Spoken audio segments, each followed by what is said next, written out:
Halo, assalamualaikum warahmatullahi wabarakatuh. Shalom, Om Swastiastu, salam sejahtera bagi kita semua. Jadi di sini saya akan memberikan contoh suatu permasalahan di perusahaan dan bagaimana cara mengidentifikasi dan cara memberikan solusinya.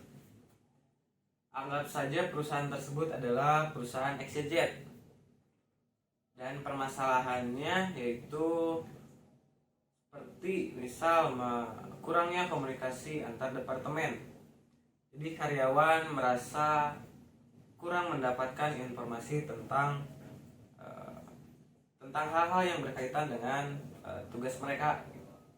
Poin yang kedua yaitu kurangnya komunikasi antara manajemen perusahaan dan juga karyawan. Jadi karyawan merasa kurang bisa mendapatkan informasi tentang kebijakan dan prosedur dari perusahaan tersebut. Poin yang ketiga yaitu perusahaan XYZ, kendala perusahaan XYZ yaitu perusahaan kurang memberikan apresiasi tentang penghargaan dan pengakuan terhadap karyawan. Jadi karyawan merasa tidak dihargai dan tidak diakui atas kinerja mereka yang baik.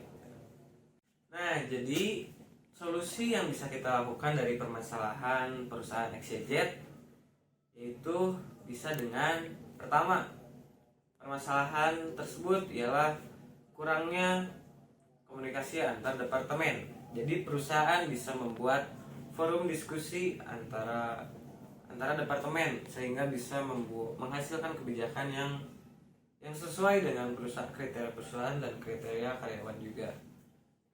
Lanjut, poin yang kedua, kurangnya komunikasi antara manajemen dan juga karyawan. Jadi perusahaan bisa membuat saluran komunikasi antara manajemen dengan perusahaan, antara manajemen dengan karyawan. Jadi bisa melalui email ataupun rapat rutin perihal tentang perubahan kebijakan dan prosedur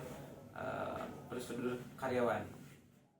Nah, jadi poin yang ketiga, karyawan merasa kurang diapresiasi, yaitu dari segi penghargaan dan pengakuan.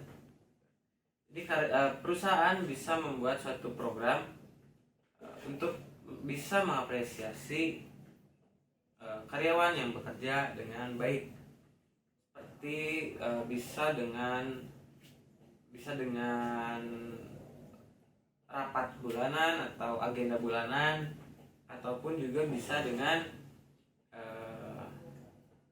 sharing session ataupun bisa dengan gathering gitu.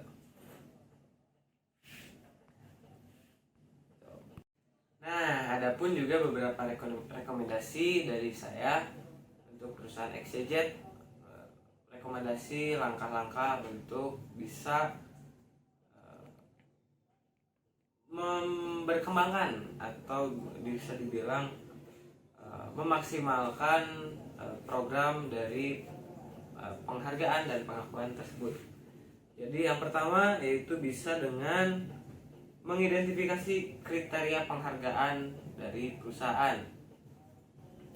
Jadi perusahaan bisa mengidentifikasi karyawan, entah itu bisa dari segi kreativitas karyawan ataupun kinerja karyawan gitu. Sehingga para karyawan bisa diberikan pengakuan dan penghargaan secara adil. Nah, poin yang kedua itu memberikan penghargaan dan pengakuan secara teratur. Jadi bisa diagendakan oleh perusahaan.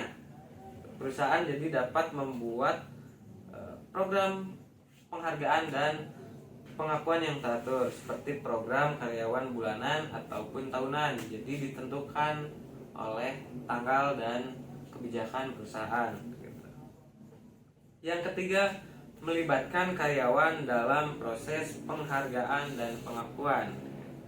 Jadi perusahaan dapat melibatkan karyawan dalam proses penghargaan dan pengakuan seperti memberikan kesempatan kepada karyawan untuk memberikan rekomendasi tentang siapa yang pantas mendapatkan penghargaan dan pengakuan. Jadi seperti contohnya sistem voting.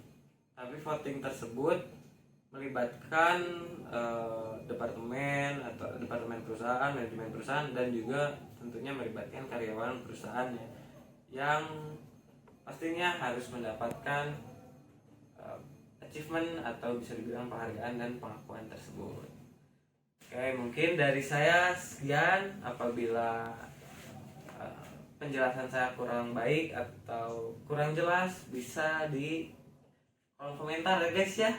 Pokoknya mah well ya guys. Nah oke, terima kasih dan jaga kesehatan semuanya. Assalamualaikum warahmatullahi wabarakatuh. Waalaikumsalam warahmatullahi wabarakatuh.